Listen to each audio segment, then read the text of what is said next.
नमस्कार। आपका अखबार के संग में आपका स्वागत है। मैं हूं प्रदीप सिंह। एक समय था देश पर मुसलमानों और मुगलों का राज था। उस समय के जो शासक थे उनकी इच्छा और उनका आदेश ही देश का कानून हुआ करता था। किसी की मजाल नहीं थी कि इसके खिलाफ कोई आवाज़ उठा सके। फिर आए अंग्रेज़ों ने कानून बनाए। बहुत से लोगों को लगा कि जो है वो देश को सुधारना चाहते हैं, भारत को सुधारना चाहते हैं। ऐसे लोगों की अपने देश में आज भी कमी नहीं है जो अंग्रेज़ों की प्रशंसा करके फूले नहीं समाते। अंग्रेज़ों ने कानून बनाया इसलिए नहीं कि भारत के लोगों को उनके अधिकार मिल सके, उनके मौलिक अधिकारों की रक्षा हो सके।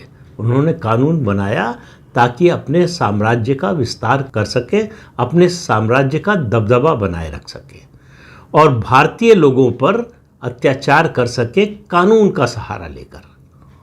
इसके लिए उन्होंने कानून बनाया। इसी के अनुसार उन्होंने न्याय प्रणाली बनाई। इसी के अनुसार न्याय व्यवस्था लगभग 2 शताब्दी चली। फिर देश का बंटवारा हुआ 1947 में, देश आज़ाद हुआ उसके बाद। लेकिन वो सिस्टम, वो न्याय प्रणाली, बाकी चीज़ों को छोड़ दीजिए, प्रशासन भी और न्याय प्रणाली भी वही बनी रही। क्यों? क्योंकि आज़ाद भारत के हुक्मरानों को लगा कि अगर शासन चलाना है तो इसी शासन व्यवस्था, इसी कानून और इसी न्याय प्रणाली के जरिए चलाया जा सकता है। तो उन्होंने उसको जस का तस अपना लिया। ये कोई सामान्य बात नहीं है कि 80 साल बाद आज भी हम अंग्रेज़ों के बनाए कानून में बदलाव कर रहे हैं। लगभग 78-79 साल बाद CRPC और IPC अंग्रेज़ों की बनाई हुई खत्म की गई है। भारतीय न्याय संहिता बनी है। कानून बन जाने से न्याय नहीं मिल जाता। न्याय देती हैं अदालतें और अदालतों में बैठते हैं न्यायाधीश। जब तक उनकी मानसिकता नहीं बदलती तब तक आप कानून में कोई भी परिवर्तन कर लीजिए, उससे कोई बहुत बड़ा लाभ नहीं होता। कहने के लिए, दिखाने के लिए लाभ होता है कि इस तरह का कानून बना है। और भारत के लोगों को, खास तौर से मैं गरीब लोगों की बात कर रहा हूँ भारत के, उनको न्याय मिलना इस न्याय व्यवस्था में अपवाद है और उनको सज़ा मिलना इस न्याय व्यवस्था का नियम है। तो इस देश में कानून चाहे अंग्रेज़ों का बनाया हुआ हो और चाहे भारत के लोगों का बनाया हुआ हो, ये कानून बना है इस देश में जो रसूख वाले हैं, बड़े लोग हैं, पैसे वाले हैं, प्रभाव वाले हैं, उनके लिए, या फिर दूसरे लोग जिनका प्रभाव नहीं है, रसूख नहीं है, लेकिन वो महंगे और प्रभावशाली वकीलों को हायर कर सकते हैं, उनकी सर्विसेज ले सकते हैं। उनके पक्ष में ये कानून काम करता है।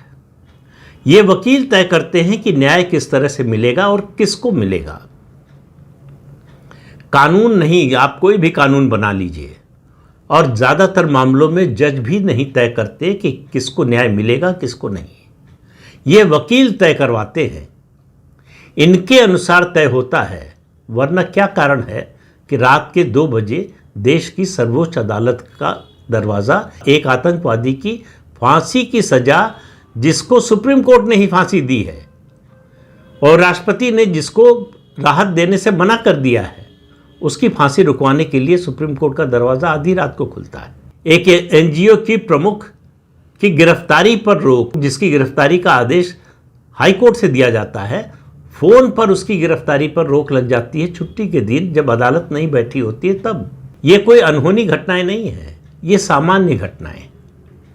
अपने देश में यह हमेशा चलता रहता है और ऐसा ही चलता रहेगा। इसके पर्याप्त प्रमाण मिलते हैं कि कानून बदल लीजिए आप, चाहे जिस तरह का बदलाव कर लीजिए, जब तक न्याय करने वालों की मानसिकता में, कानून की परिभाषा करने वालों की मानसिकता में बदलाव नहीं आएगा, तब तक कुछ नहीं बदलने वाला है।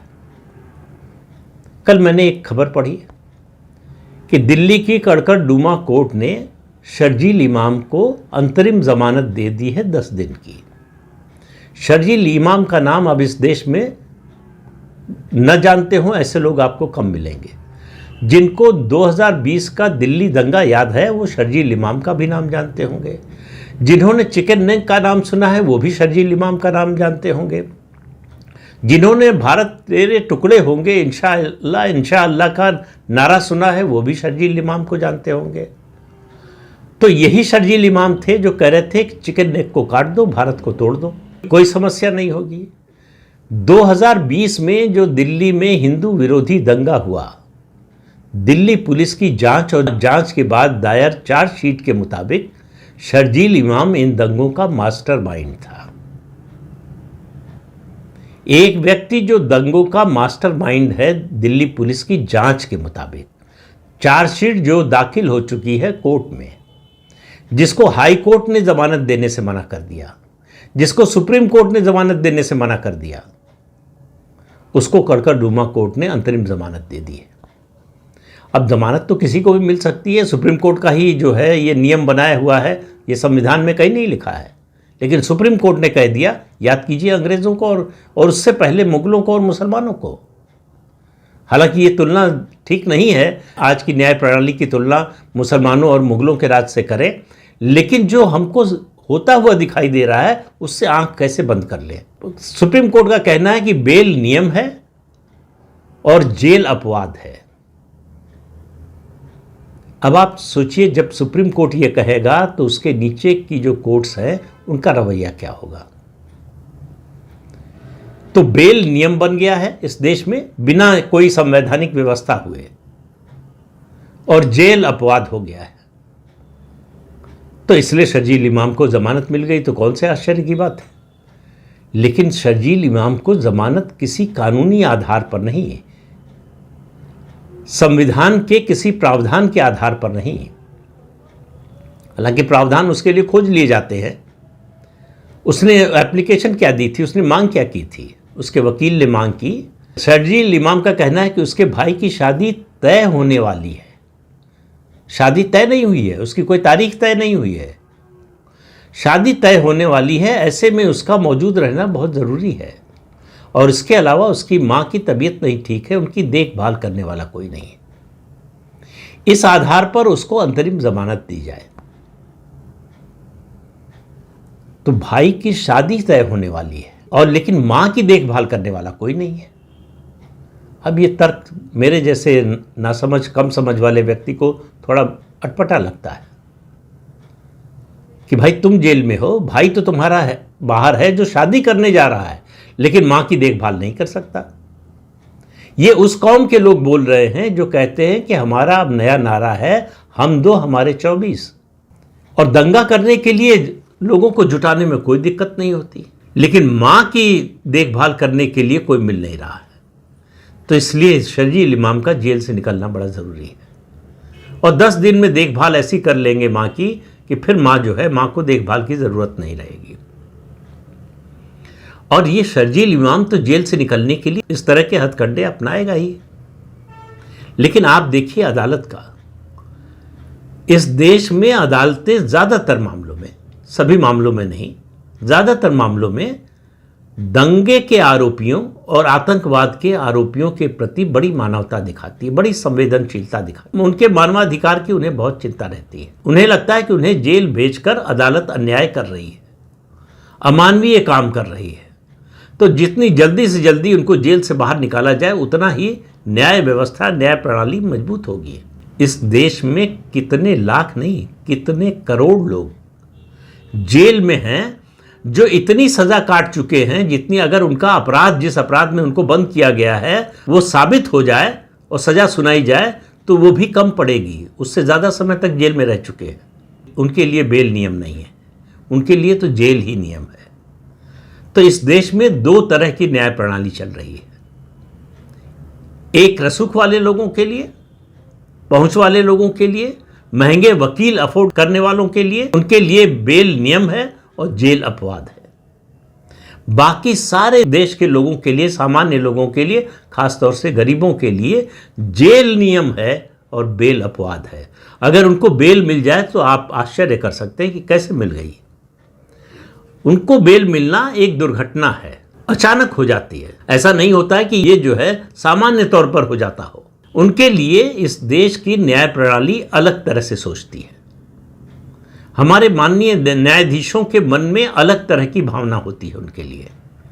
उनके लिए कोई सहानुभूति नहीं उपजती, किसी किसी जज की उपज आती है। ऐसा नहीं है कि सब एक जैसे हैं। बहुत से लोग हैं जो संवेदनशील हैं गरीबों के प्रति भी, उनकी भी चिंता करते हैं।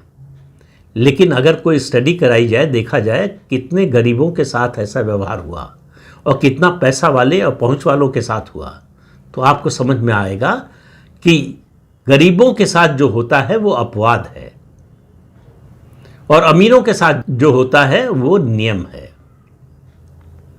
तो इस देश की न्याय प्रणाली गरीब आदमी के लिए नहीं है। संविधान कुछ भी कहता हो, संविधान भले कहता हो कि संविधान की नज़र में, कानून की नज़र में सब बराबर है, इससे बड़ा झूठ पिछले 80 साल में नहीं बोला गया है। बल्कि 75 साल के हैं, 50 में संविधान बना था, तो पिछले 75-76 सालों में इससे बड़ा झूठ नहीं बोला गया कि कानून की नज़र में सब बराबर है। भारत में कानून की नज़र में सब बराबर नहीं है, कभी नहीं थे, आज भी नहीं है। न मुसलमानों मुगलों के समय थे, न अंग्रेज़ों के समय और न इन देशी अंग्रेज़ों के समय। मानसिकता तीनों शासन काल की देखें तो वही एक ही है कि गरीब आदमी को अपराध सिद्ध होने से पहले दोषी मान लो और अमीर आदमी को अपराध सिद्ध हो जाए तब भी उसमें ऐसे प्रावधान खोजो, ऐसे लूप होल खोजो जिससे उनको राहत दी जा सके। यही खेल चल रहा है पिछले 75-76 सालों से और ये खेल रुक जाएगा इसके कोई संकेत नहीं है, इसका कोई प्रमाण नहीं है। तो शर्जील इमाम को बेल 10 दिन की इसलिए मिलेगी 20 मार्च से 30 मार्च तक कि वो अपने भाई की शादी तय करा सके और मां की देखभाल कर सके, क्योंकि इस देश में अस्पताल तो है नहीं और शर्जील इमाम का कोई परिवार नहीं है, उनके कोई रिश्तेदार नहीं है जो उनकी मां की देखभाल कर सके। तो जज महोदय यही पता कर लेते उन्हीं की अदालत में कितने ऐसे केस हैं जिनमें लोग बंद हैं जेलों में और उनकी मां का, उनके परिवार का, उनके छोटे बच्चों की देखभाल करने वाला कोई नहीं है। लेकिन वो लोग शर्जील इमाम नहीं है। ये सुविधा शर्जील इमाम जैसे लोगों को मिलती है।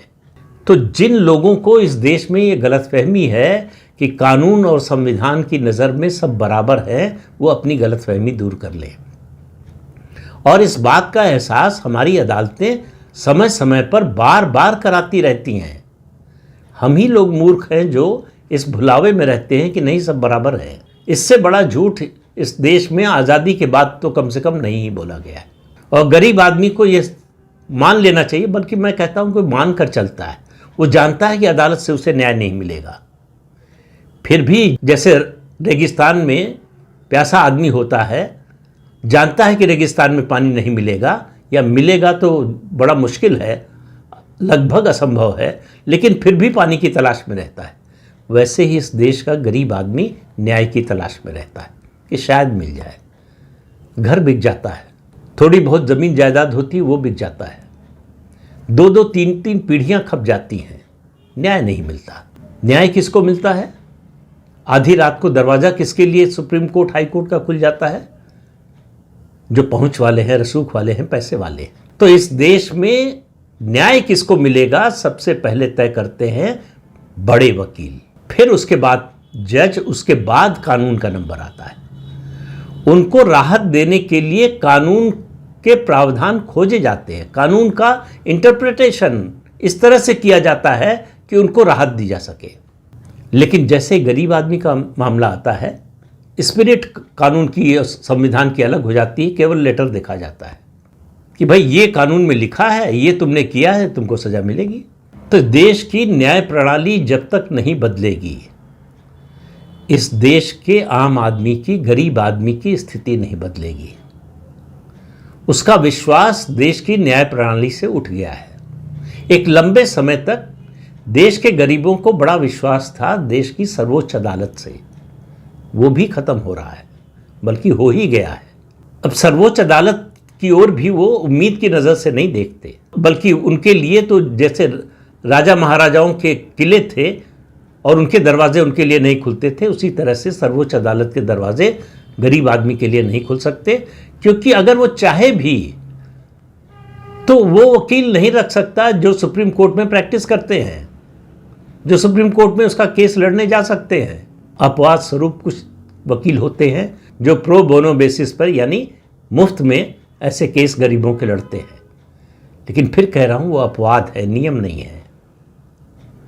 तो इस देश में गरीब को न्याय मिलना अपवाद है और इस देश में दंगे और आतंकवाद के आरोपियों को जमानत मिलना या न्याय मिलना ये नियम है। ये मानकर आप चलिए तो आपको कभी निराशा नहीं होगी, क्योंकि इस निराशा का सबसे बड़ा कारण होता है अपेक्षा। ये अपेक्षा छोड़ दीजिए अदालत से, न्याय व्यवस्था से, प्रशासन से, आपकी आधी से ज़्यादा समस्याएं और आपका दुख कम हो जाएगा।